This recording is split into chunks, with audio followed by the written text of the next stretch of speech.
Welcome back to another episode of Good Things Live. Yes, we took a bit of a break. There was a lot going on and public holidays in between. It was sort of crazy, but we're back. We're live every Monday on the Good Things Guy Facebook page and also Good Things Guy YouTube. And obviously, we can be caught up every other day because the video stays there for quite some time.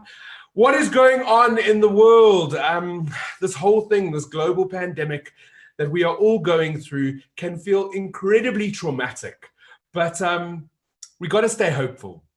We gotta keep the hope alive. It's been almost 150 days of lockdown in South Africa, and even though many South Africans and many people around the globe are facing huge tragedies, one of the things that I always try hold on to is something that I think Fred Astaire said: in times of tragedy, always look for the helpers. They are the heroes that we need to be celebrating.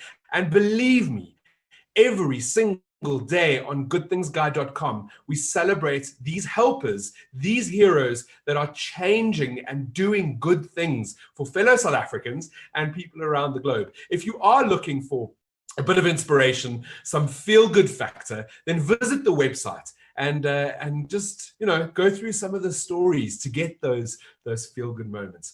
A couple of things that have been trending this week that I wanted to touch base on before we introduce our guest is the first story. The University of Pretoria is offering free online lessons to maths and science for grade 11 and 12 students in South Africa. Why this is so important and why it has struck such a huge chord in our readers is because a lot of people are facing huge financial constraints right now.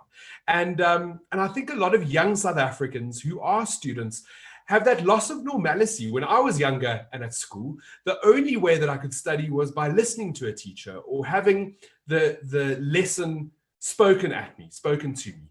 And this free online course from the University of Pretoria is going to give students in South Africa, grade 11 and grade 12, just that for maths and science. So log on to the Good Things Guy website. You can find all the information there. The other thing that has South Africans really celebrating today is the fact that we have moved to level 2. We are moving to level 2 at midnight tonight, which means there's going to be a whole bunch of regulations that open a little more freedom. We'll be able to see families and friends and go for dinners and do things, which is really exciting for both that sense of freedom and for businesses in South Africa. But we mustn't forget to practice precaution. The global pandemic is still alive, it's still here, and COVID-19 hasn't moved to level 2. So keep wearing those masks, keep sanitizing, and practice safe physical distancing while doing all of these great things. Right, so on to my guest for today. Carolyn Steyn and I have been friends for quite a number of years. I actually met her at a charity event a couple of years ago. You might know her from her 67 blankets drive, which is absolutely incredible. Not only has it got world records, but it also has clothed and kept South Africans warm during this time. She also has an incredible show on Classic FM and one of the biggest hearts in South Africa. My friend Carolyn Steyn, welcome to Good Things Live. Hello, my friend Brent Lindeque.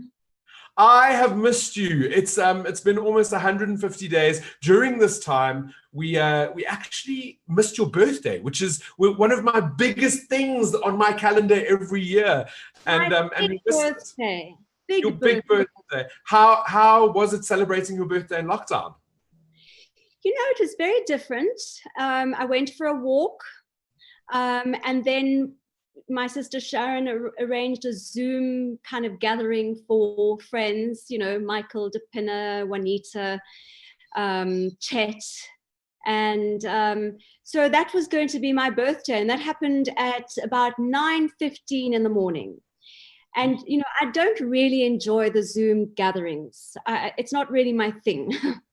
So Sharon said, guys, you must all say your goodbyes to Carolyn because she's got a 10 o'clock appointment with Jonathan and Doe. So I thought that was her way of getting me out of the Zoom meeting. So at 10 o'clock, I went into the TV lounge where Doe was and Jonathan was, and there was some nice cheesecake there, tea. So I thought, okay, well, this is my party. This is the 10 o'clock appointment I have, tea and cheesecake.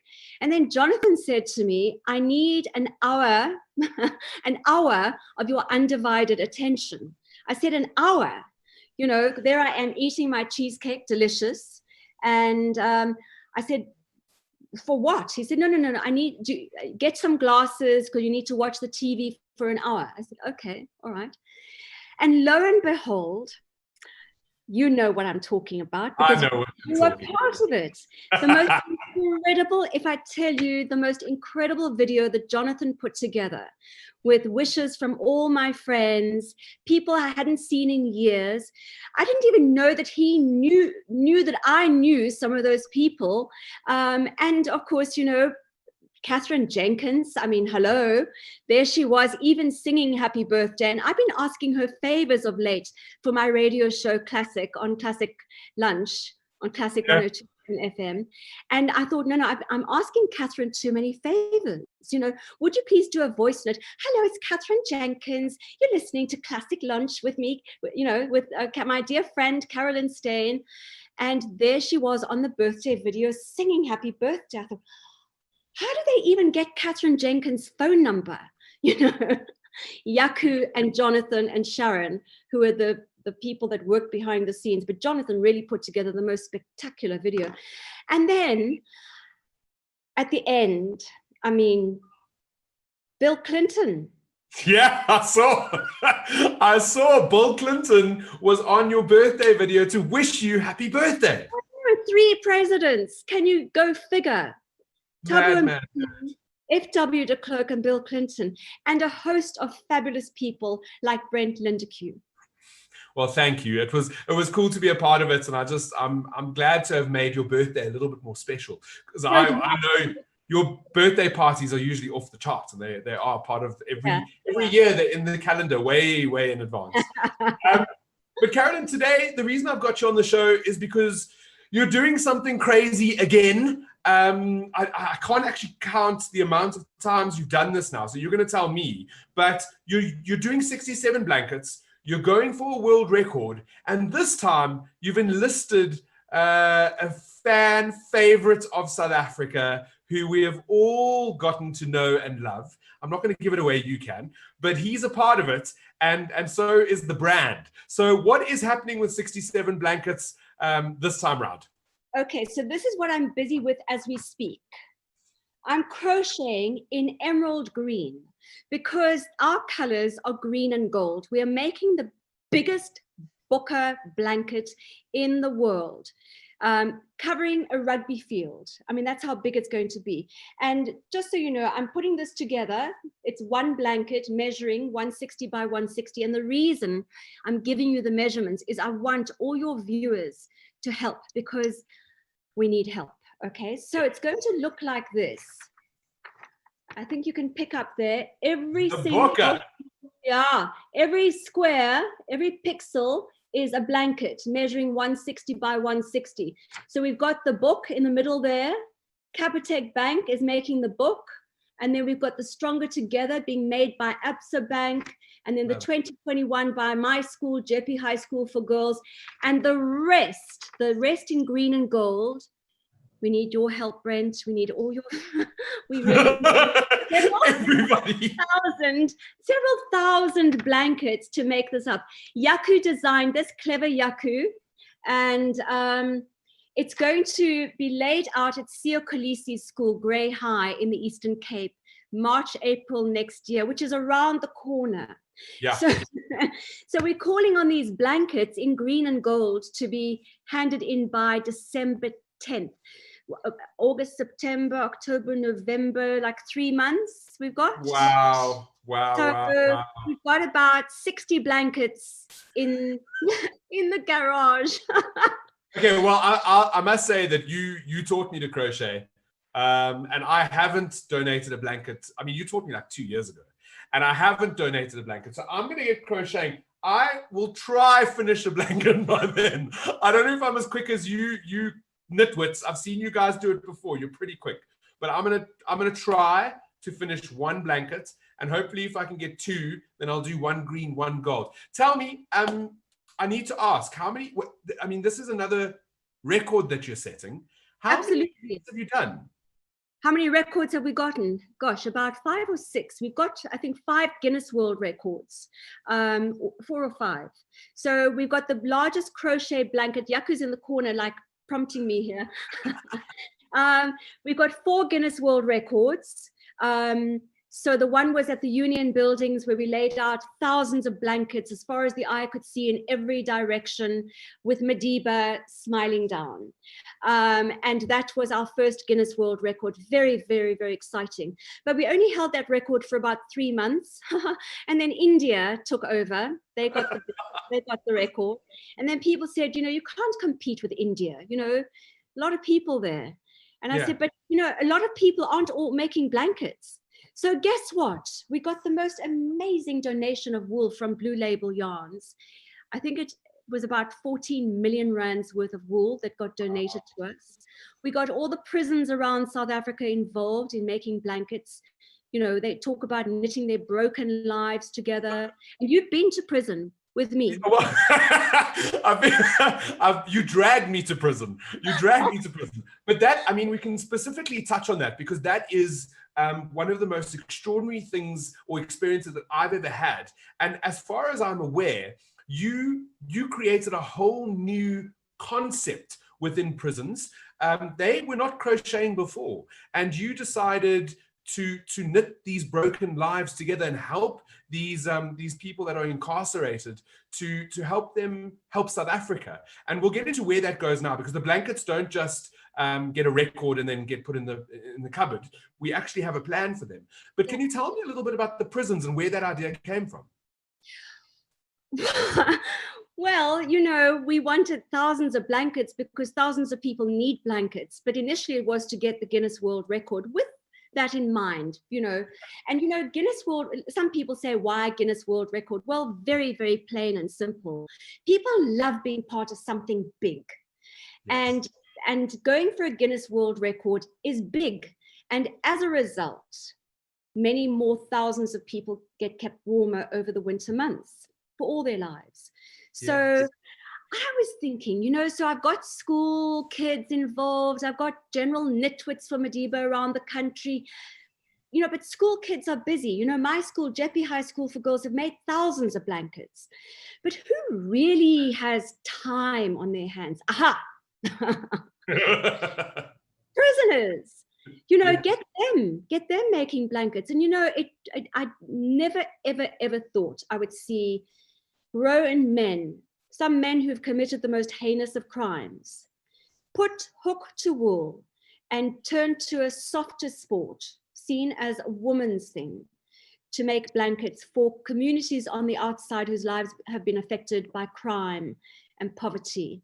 And it's been incredibly amazing. It's changed so many lives, not only behind bars, but the people who've benefited by the work of these guys, mostly guys, I might add. And you went into the prisons, because I know because I was there with you. You dragged me into a prison. That's the only time I've ever been to prison, by the way, for anybody who's watching.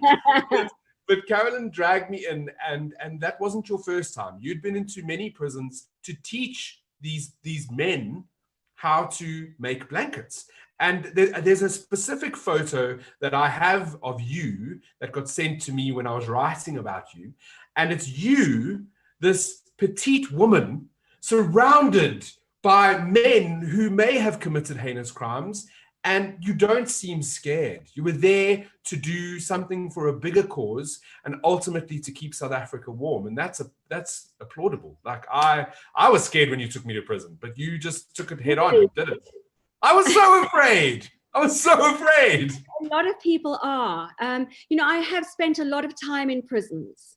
From one prison to the next, flying to Port Elizabeth, going to St. Albans, going here, there, and everywhere.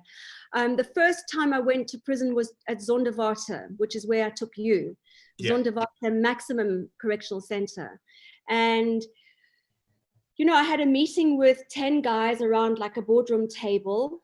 And I was talking about making blankets and Guinness World Record and, you know, helping communities.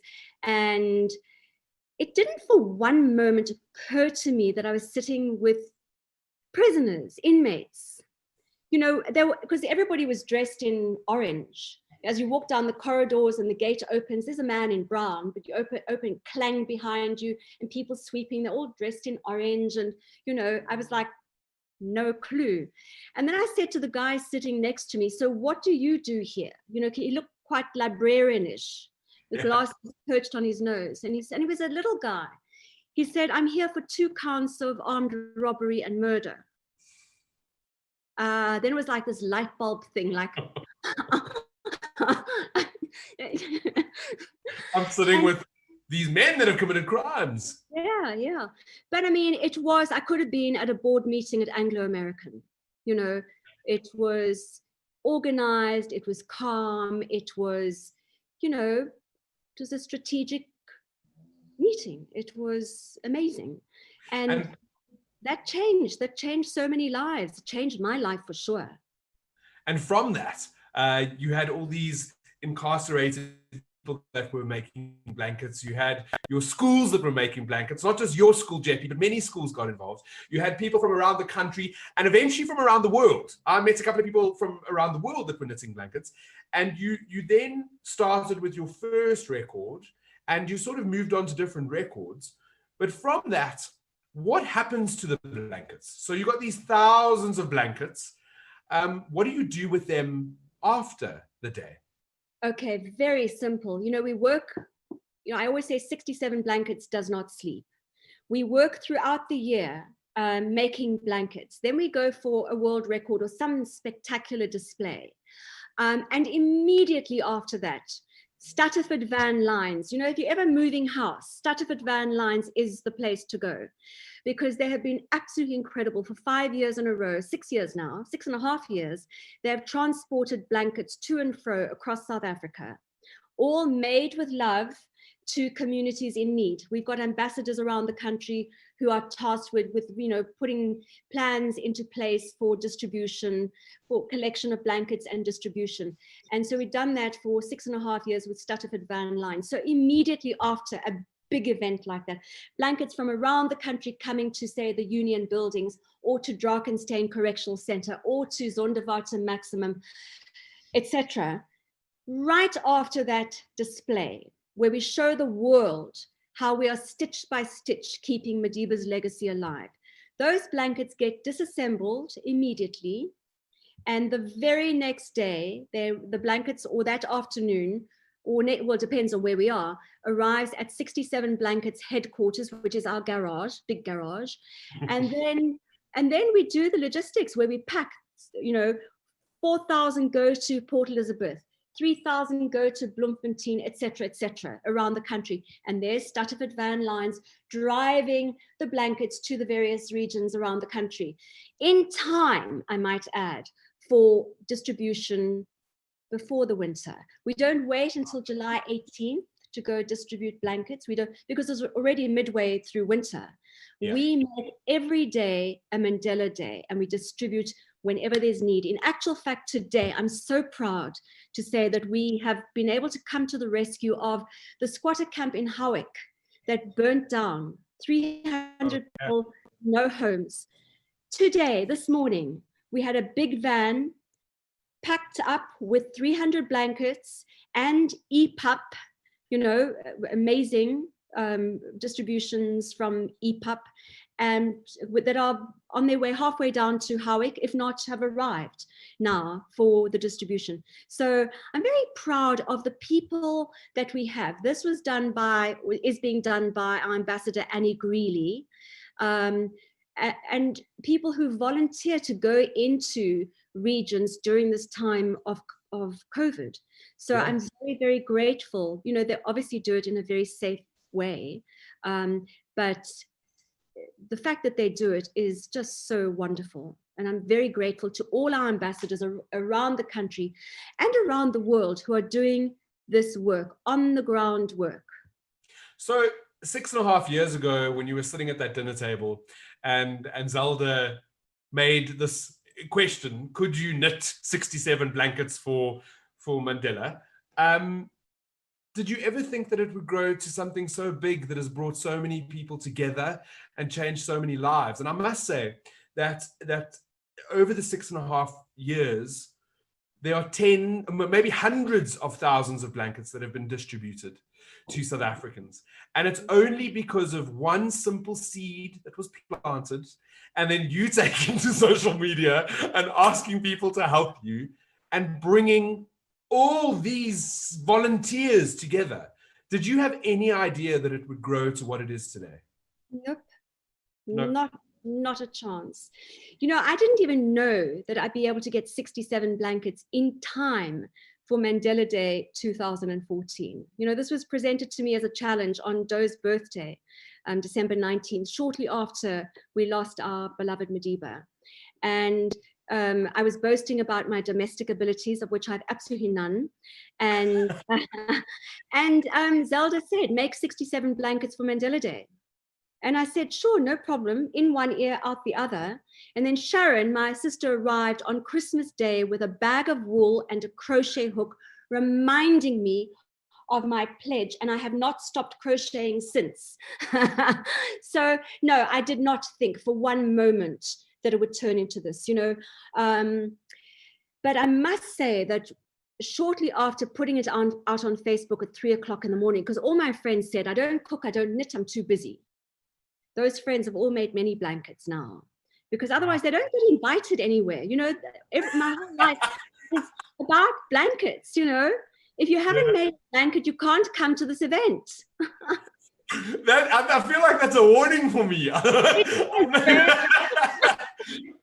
Carolyn, I have to say, so obviously you have no time, and neither do the volunteers. Everybody is making blankets, but then you decided to add a secondary part of 67 blankets, which was the Secret Scarf mission, the Secret Scarf campaign.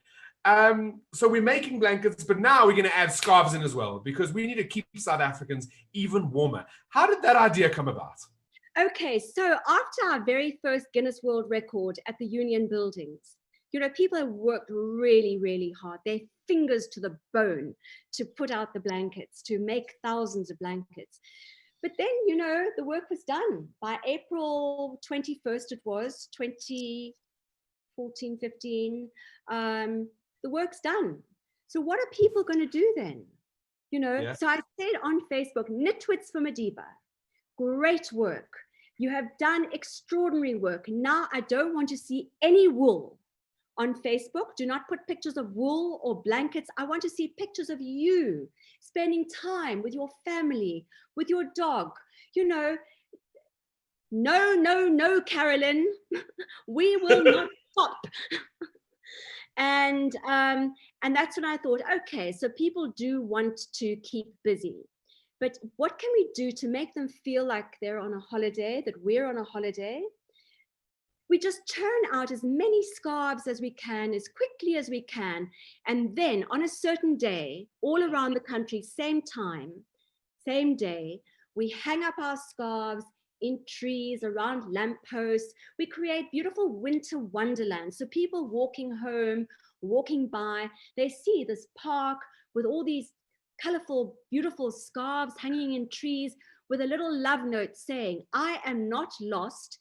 If you are cold and need me, please take me. Love, 67 blankets, kiss, kiss, kiss. Then they're free to. So it just, you know, it's such a fun thing to do. People enjoy doing it. And it's so wonderful to see, you know, people walking off with a scarf made with love. So it's something we do every July in Mandela Month. Yeah, and it is, you talk about the beautiful trees and the lampposts, and it really does look beautiful. Bridges, people put them on bridges on the balustrade. But I think what's most important about that is that the people in need are getting kept warm. So you literally walk past a lamppost, you're cold, you see this, you put it on, it's made with love, and it keeps you warm over the winter months, which I think is really, really beautiful. You are continuously raising the bar when it comes to campaigns. So we know the world records, we know the scarves. This month is Women's Month in South Africa, and we do have a huge conversation around gender-based violence, which is ongoing and important. And you put up a photo, a beautiful photo, of you taken with the black duck on your head, which got a lot of engagement from people. What is the Black Duck campaign about? Well, I knew nothing about the Black Duck campaign. I received a call from Trudy McKay, who is an events brilliant specialist and PR. She's an amazing woman. And she asked me if I'd be part of it, be an ambassador for this Black Duck movement.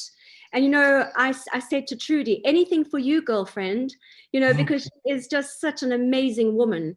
And it started with a lady called Carolyns James and her daughter, who are from El Dorado Park. Of course, there's a lot of, you know, a lot of GBV there. It's really, well, around the country. But I think that she was basically, you know, when I watch her interviews, the word that comes to mind is hurtful. You know, we cannot walk the streets. We can't, you know, we send our daughters to the shop to buy some bread and we don't know what's going to happen. You know, they do not live behind, you know, electric fences. So it's a very, very unsafe community and really unsafe around the country, you know, unless you're behind, and even if you are behind electric fences, and what goes on if you're not attacked by a stranger? What happens between a girlfriend and a boyfriend, or a husband and wife behind closed doors, you know? And it's so rife. And, you know, I thought, you know, I will do this because I think it's important to use one's platform in a responsible way.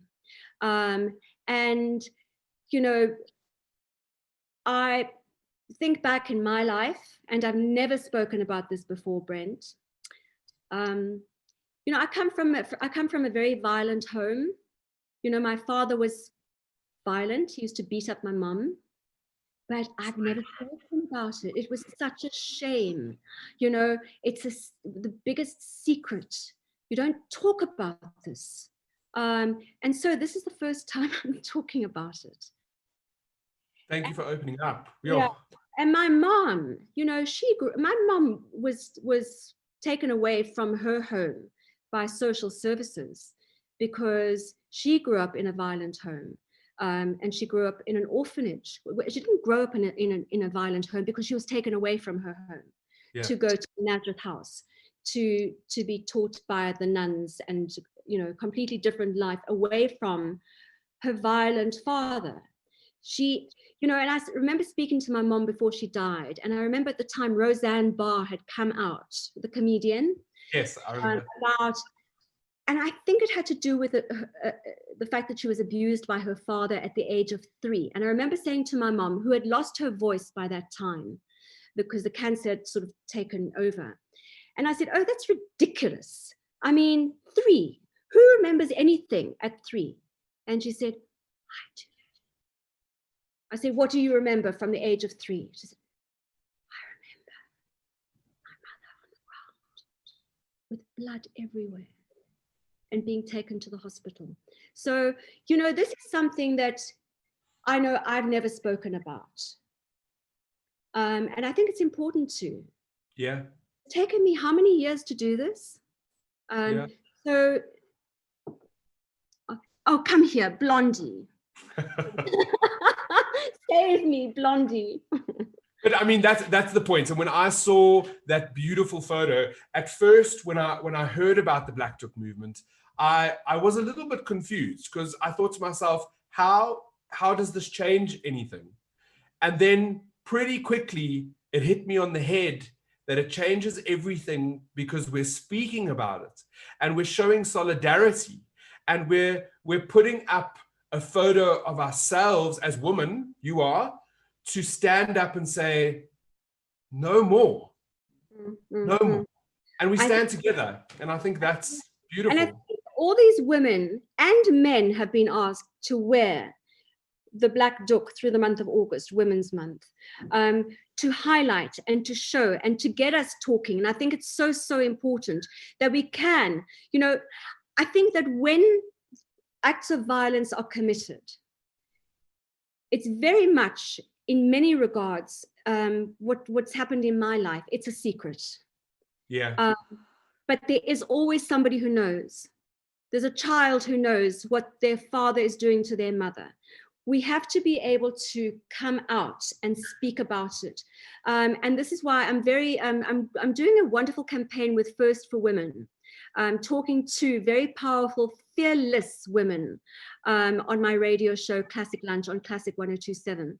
And I've spoken to Tuli Madonsela, Lindiwe Mazibuko, Brenda Madumise, Pajibo. I mean, powerful, powerful women talking about this issue. And this is what we need to do. And you know what? It's the first time I've spoken about it. I love because that. it is so, so important. We have to put our foot down and say enough is enough. But you know, it's one thing to give speeches and to talk and talk. We actually have to do something. And by speaking to others about what is happening next door, I think is so important. Not to keep it a secret. No more secrets. I think that's a huge thing for this Women's Month. There's no more secrets. And I love what you're doing. I can't believe a half an hour has just disappeared. I haven't even got it into your hair. We were supposed to speak about what you did in lockdown. But I think also I haven't had a catch up with you like this as friends in a long time. Carolyn, I love you. And I love everything that you're doing for South Africa and your radio show, and the constant positive energy that you're putting out into the world is just beautiful. And I did say you've got the biggest heart, and you certainly do. And I'm very, very honored and proud to call you my friend. And I've now taken the warning head on. I will crochet something before the 10th of December, and it'll be handed over. And yes, thank you for standing up for gender-based violence. And thank you for being such a great leader in 67 Blankets. If anybody wants to find you, if they're living under a rock and they're not part of your 67 Blankets nitwits, where do they go? How can they just get involved? Okay, so easy. We're very Facebook driven. 67 Blankets for Nelson Mandela Day, in brackets SA, because we're in countries around the world.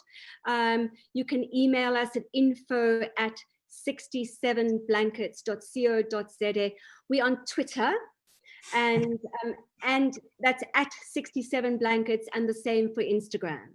Amazing. Carolyn, thank you so much for spending time with me today. Guys, I just want to end the show by going, pick up on all these points, call to actions, do the right things, make the blankets, speak up, no more secrets. And if you want some joy in your life, go follow Carolyn on TikTok, because she just did a little dance that has gone viral. I'm not going to tell you anything more about it. Go check it out now. Carolyn, thank you so much for being on the show. To the producers, to the guys that put this together at Mushroom, thank you. And at Skyroom, I want to wish you all only good things.